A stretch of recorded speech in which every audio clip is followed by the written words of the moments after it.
Happy birthday, Coy. Antony, all is lost! Exclamation point. This foul Egyptian hath betrayed me, colon. My fleet hath yielded to the foe, and yonder they cast their caps up, and carouse together, like friends long lost. Triple-turned whore! Exclamation point. 'Tis thou hast sold me to this novice, and my heart makes only wars on thee. Bid them all fly, semicolon, for when I am revenged upon my charm, I have done all. Bid them all fly, be gone, O sun, thy uprise shall I see no more. Fortune and Antony part here, even here do we shake hands. All come to this? Question mark.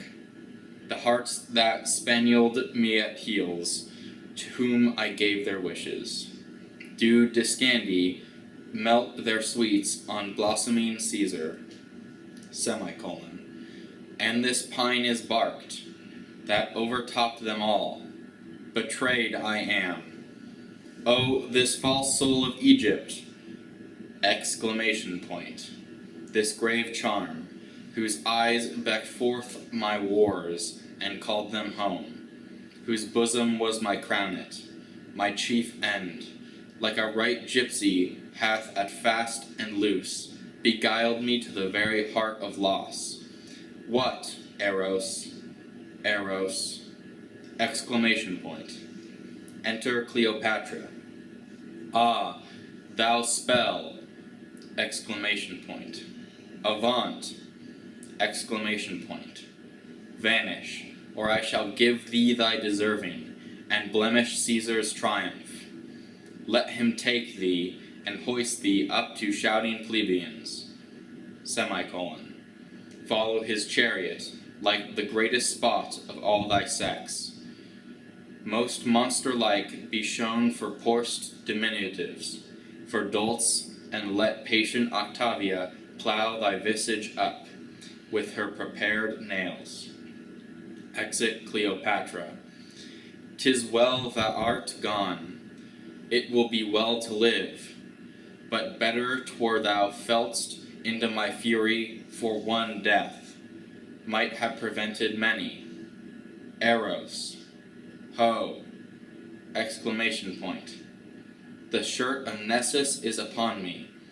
Teach me, Alcides, thou mine ancestor, thy rage.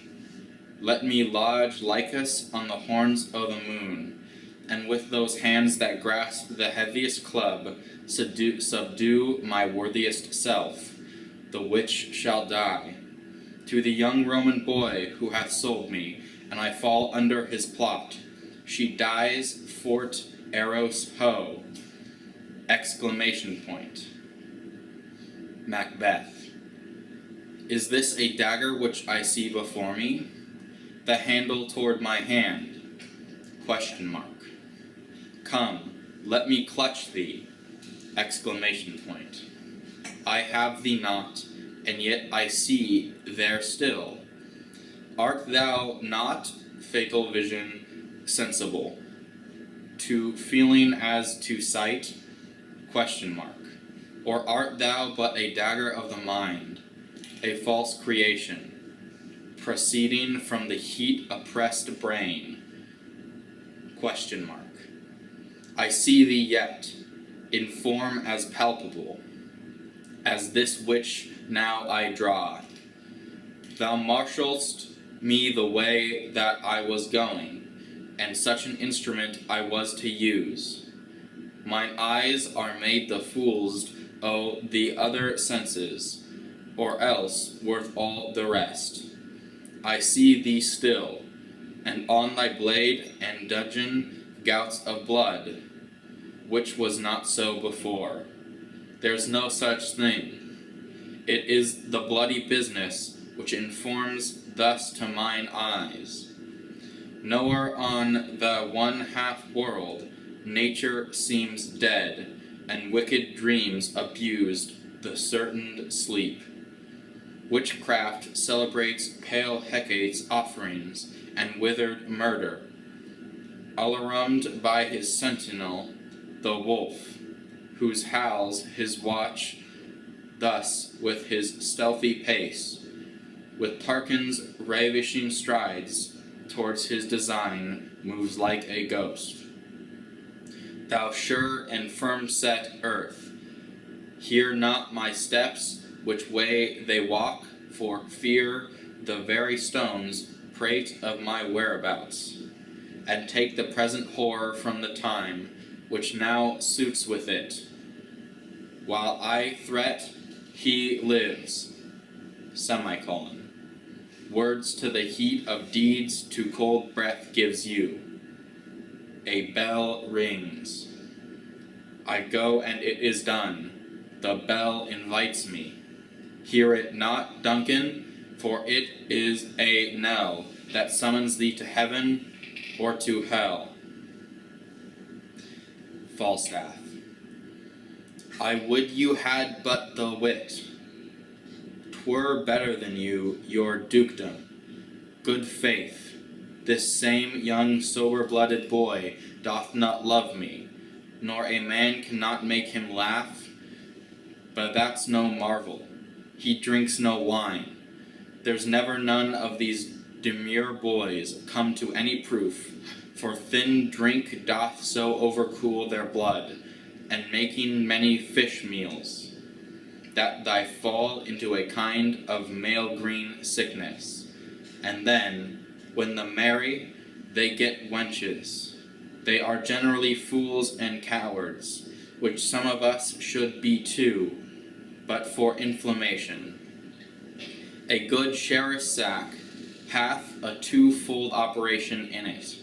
It ascends me into the brain, dries me there all the foolish and dull and cruddy vapors, which environ it, makes it apprehensive, quick, forgetive, full of nimble, fiery, and detectable shapes, which, delivered o'er to the voice, the tongue, which is the birth, becomes excellent wit. The second property of your excellent Sherris is the warming of the blood, which before could settled left the liver white and pale, which is the badge of pusillanimity and cowardice.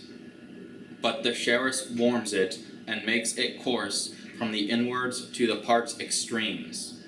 It illumineth the face, which as a beacon gives warning to all the rest of this little kingdom. Man to arm, and then to vital comers, and inland petty spirits muster me all to their captain, the heart, who great and puffed up with this retinue, doth any deeds of courage, and this valor comes of Sherris, so that skill in the weapon is nothing without sack, for that sets it a work, and learning a mere hoard of gold kept by a devil, till sack commences it and sets it in act and use.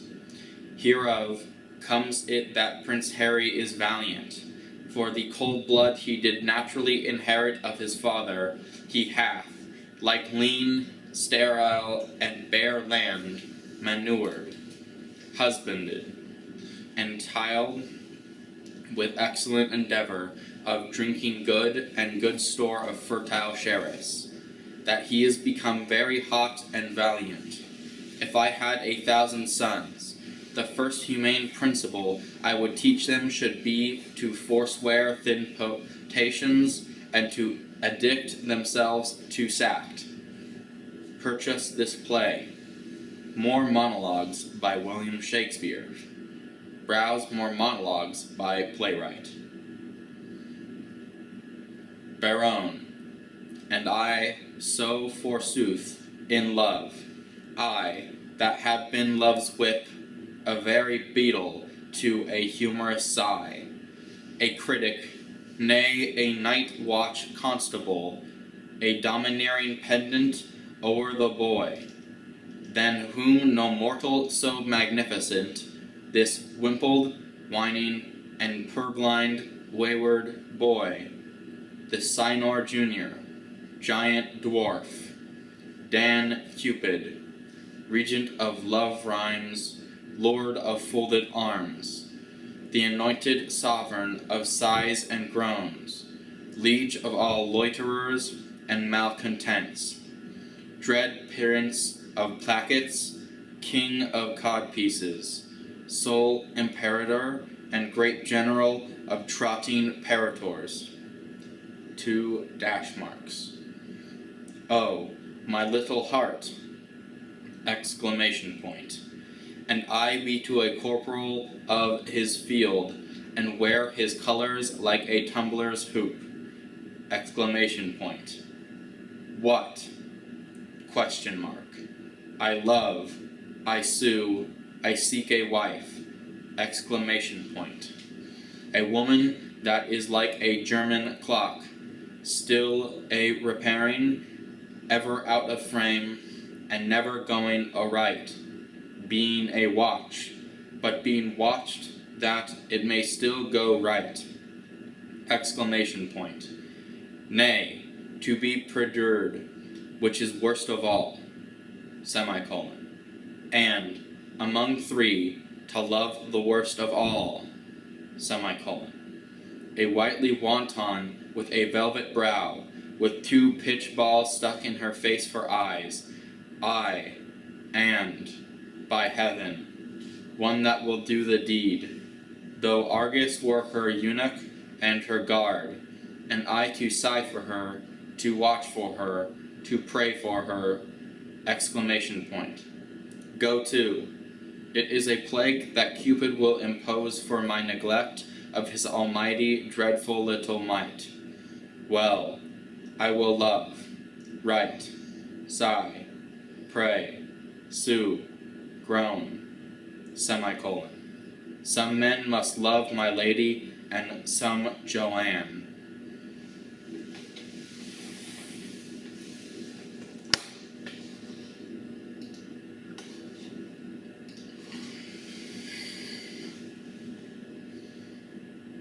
Hamlet.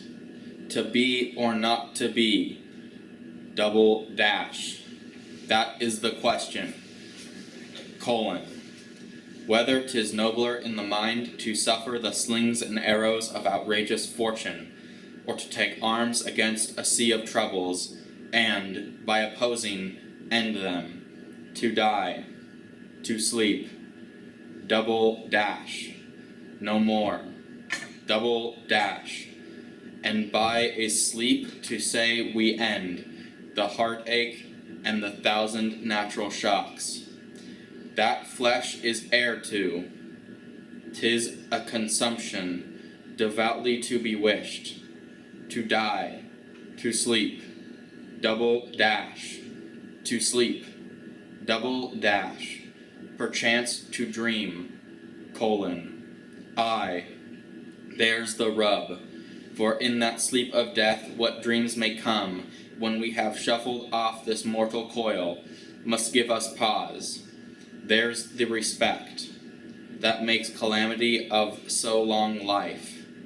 For who would bear the whips and scorns of time, the oppressor's wrong, the proud man's contumely, the pangs of despised love, the law's delay, the insolence of office, and the spurns that patient merit of the unworthy takes, when he himself his quietest make with a bare bodkin, question mark, who would fardels bear, to grunt and sweat under a weary life, but that the dread of something after death, the undiscovered country, from whose bourne no travellers return, puzzles the will, and makes us rather bear those ills we have than fly to other that we know not of, question mark. Thus conscience does make cowards of us all, and thus the native hue of resolution is sicklied o'er the pale cast of thought, an enterprise of great pitch and moment, with this regard their currents turn awry, and lose the name of action. Double dash. Soft you now, the fair Ophelia! Exclamation point. Double dash. Nymph. In the orisons be all my sins remembered. Adriana. I,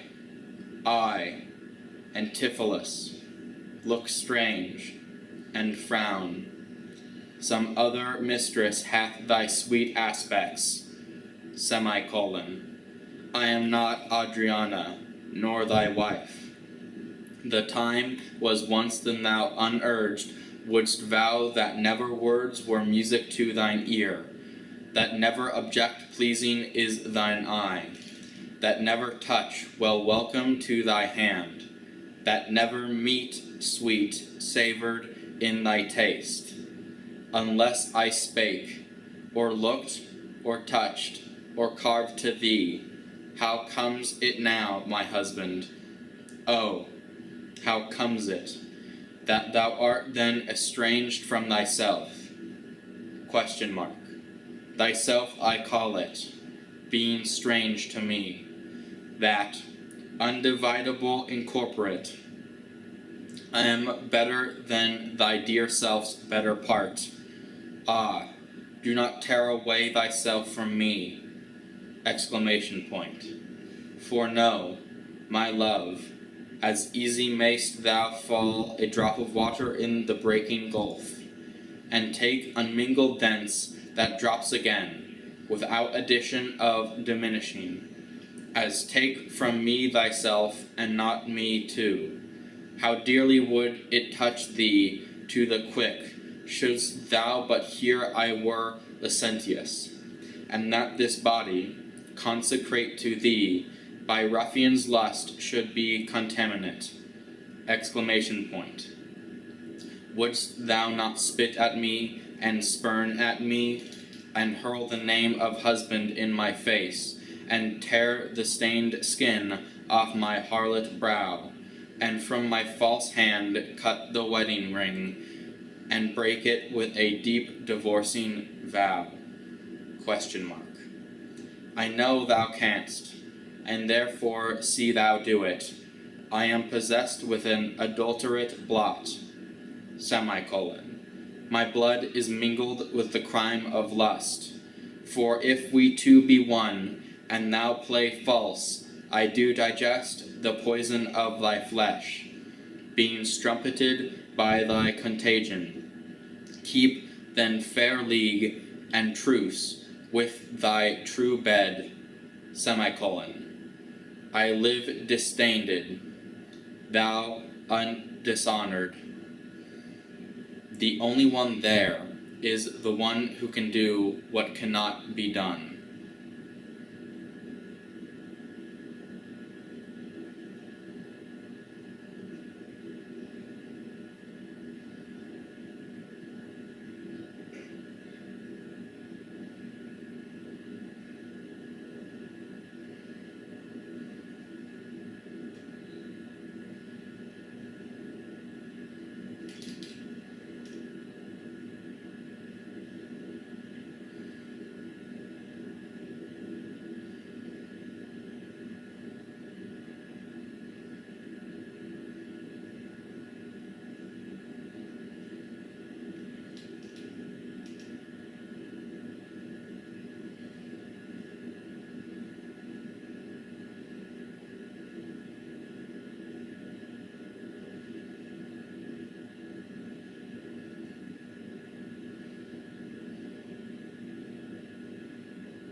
Goodbye.